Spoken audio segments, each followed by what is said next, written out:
What's happening? Why isn't it burning? Got a blowtorch here.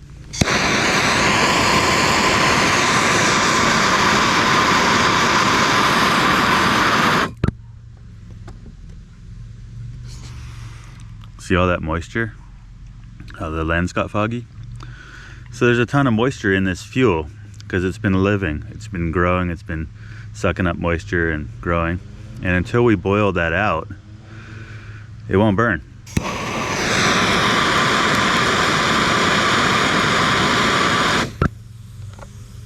Took my kids up to Nevada City to a summer camp, which is in a really bad spot for wildfire.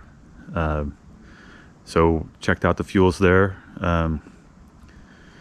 Thought about it quite a bit because, you know, I'm dropping my kids off in a place where I would never want to live. And then we took some fuel moisture samples there, just kind of because I was curious. You know, it looks really bad up there, and I was curious how bad, you know, how dry are the fuels? What is fire behavior going to be like if we have one here? So kind of, you know, a fire geek takes his kids to summer camp. So I'm just cutting it up into pieces that'll fit in a bag because we're interested in how much moisture is in it right now, and if we don't bag it, it'll dry out before we can weigh it. So what we're going to do is we're going to bag it, we're going to weigh it, and then we're going to put it in an oven, and we're going to look at the difference of what it weighs once we've dried all the moisture out of it, figure out how wet it was before. A couple days after we dropped them off, the Rice's fire started about 8 miles from the summer camp. It wasn't immediately burning right towards the camp, but we got an email from the camp saying, hey, there's a wildfire, we're watching it, we're not worried about it. So it's been about a day and a half since we first weighed the manzanita sticks, and yesterday I had them in the oven for most of the day, but today it was hot and I didn't feel like running the oven in my house, so just put them out in the sun. They've dried out yesterday and they haven't really lost any more weight today outside.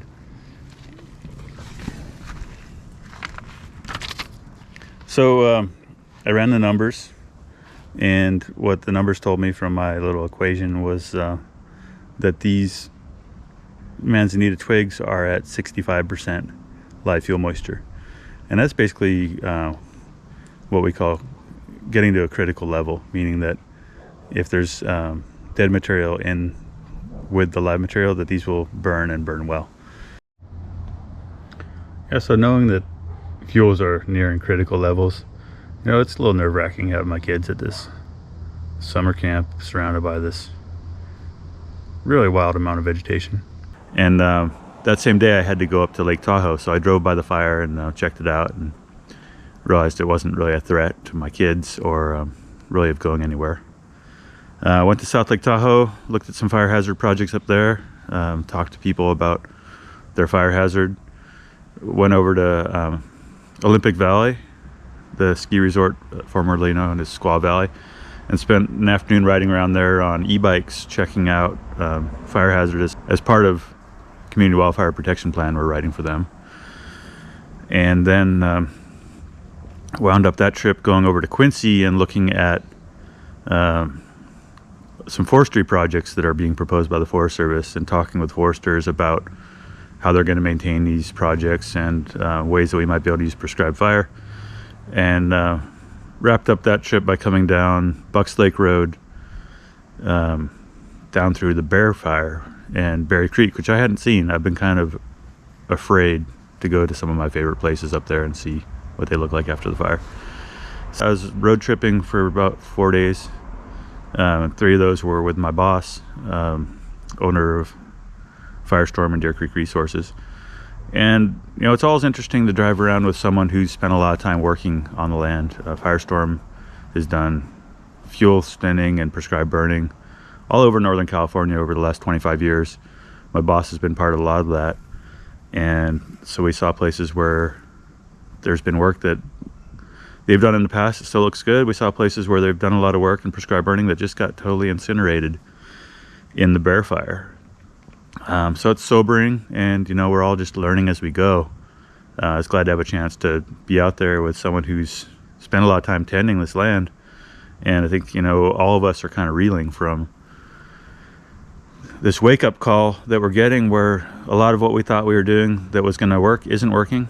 Some places it is, and other places it's just not changing the outcome at all.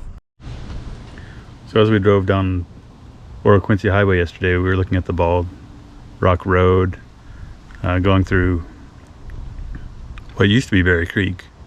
And I'm sure quite a few of you have seen, maybe you have been up to Bald Rock, or you've lived in Berry Creek, or had friends up there, or just, driven up the Oro Quincy Highway. But it's just, it's still pretty mind-blowing to drive through there and just see that it's completely different. It used to be shady conifer forest, and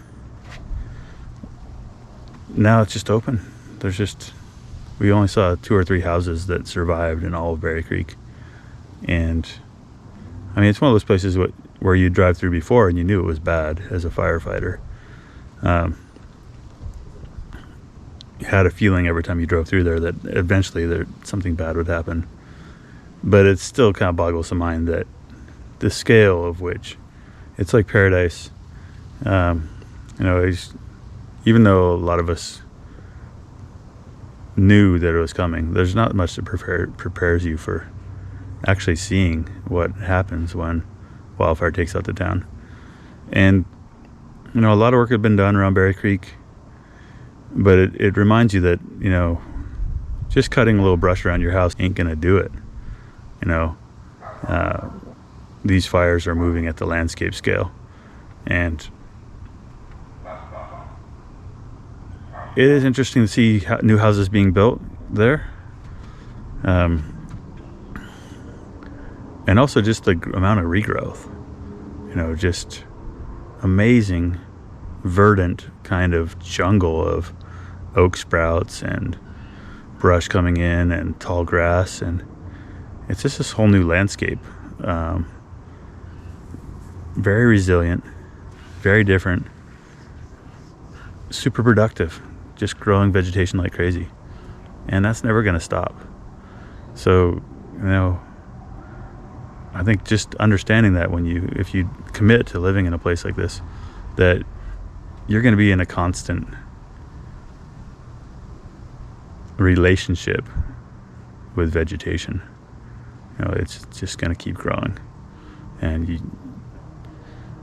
if you're young and have energy to fight a war on tan oak and beat it back and spray it and chip it and cut it,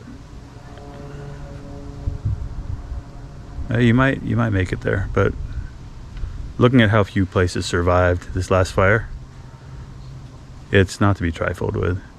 And I think one thing that occurs to me is just that a lot of people who are moving back in have no other option, nowhere else they can go.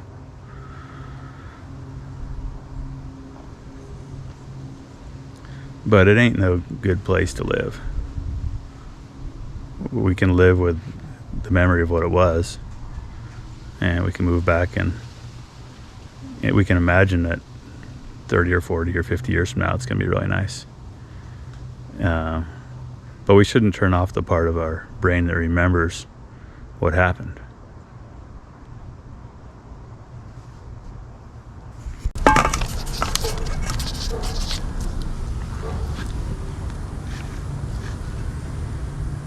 $22.33.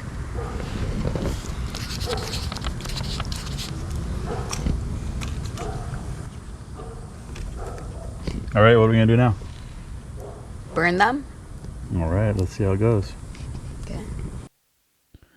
So even though we couldn't get these sticks to burn with a blowtorch 2 weeks ago, when we run the numbers and do a little science here, we see that the fire hazard, we were right on the cusp of a seasonal transition into a time of year when the brush is really flammable. If you have a fire pit, you can try burning some of the shrubbery from your yard and do some basic observation just to understand the hazard. The fire hazard isn't critical all the time in California. And sometimes I think early in the year, we start waving the alarm flags sooner than we might need to. And want to give people some tools to to learn from themselves and to come to understand a little better how fire hazard changes through the course of the year, so we can relax once in a while and not just be living in a constant state of fear about wildfire.